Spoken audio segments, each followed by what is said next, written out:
دیوبندی اور اہل حدیث میں کیا فرق ہے؟ جتنا زمین اور آسمان میں فرق ہے۔ دیوبندی تصوف کے قائل ہیں، سب سے دو تین موٹے موٹے پوائنٹ آپ کو گنوا دوں۔ دیوبندی تصوف کے قائل ہیں، وحدت الوجود کے عقیدے کے قائل ہیں، حلول کے قائل ہیں۔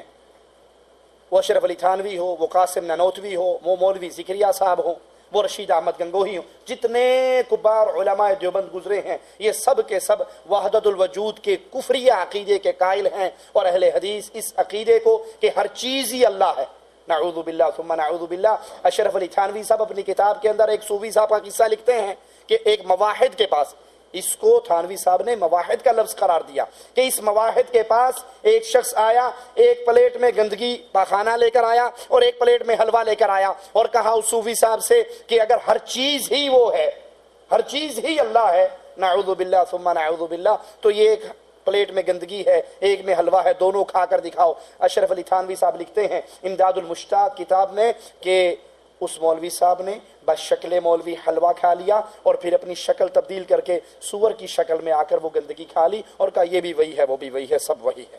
یہ کفر کا عقیدہ ہے۔ اس کے لیے ایک من گھڑت جھوٹی روایت کا سہارا لیتے ہیں علماء دیوبند۔ وہ روایت کیا ہے کہ اللہ پاک نے کہا حدیث قدسی، اور نعوذ باللہ ثم نعوذ باللہ، اللہ عز و جل کی طرف اس بات کو نقل کرنا، منسوب کرنا بہت بڑا جرم اور گناہ ہے۔ اللہ عز و جل نے ایسی کوئی بات اللہ کی کتاب میں بھی نہیں ہے، محمد کریم کے فرمان میں بھی نہیں ہے کہ اللہ پاک نے کہا کنت کنزا مخفیا، میں چھپا ہوا خزانہ تھا، پھر میں نے اپنا آپ ظاہر کرنا چاہا، اب دنیا میں جو کچھ ہے وہ میری ہی شکل ہے۔ نعوذ باللہ ثم نعوذ باللہ۔ یہ کفر کا عقیدہ ہے جس کو علماء دیوبند کے سب سے بڑے استاد امداد اللہ مہاجر مکی اپنی کتاب شمائم امدادیہ میں نقل کرتے ہیں۔ جس بھائی نے دیکھنی ہو وہ میرے پاس آ کر یہ کتابیں دیکھ سکتا ہے۔ شمائم امدادیہ میں مولوی امداد اللہ مہاجر مکی صاحب لکھتے ہیں کہ بندہ وجود ظاہری سے پہلے خدا تھا اور بندہ ہی خدا ظاہر ہے، یعنی بندے کا اندر جو ہے ظاہر بندہ ہے لیکن باطن میں وہ بندہ نہیں ہے، باطن میں وہ حق ہے،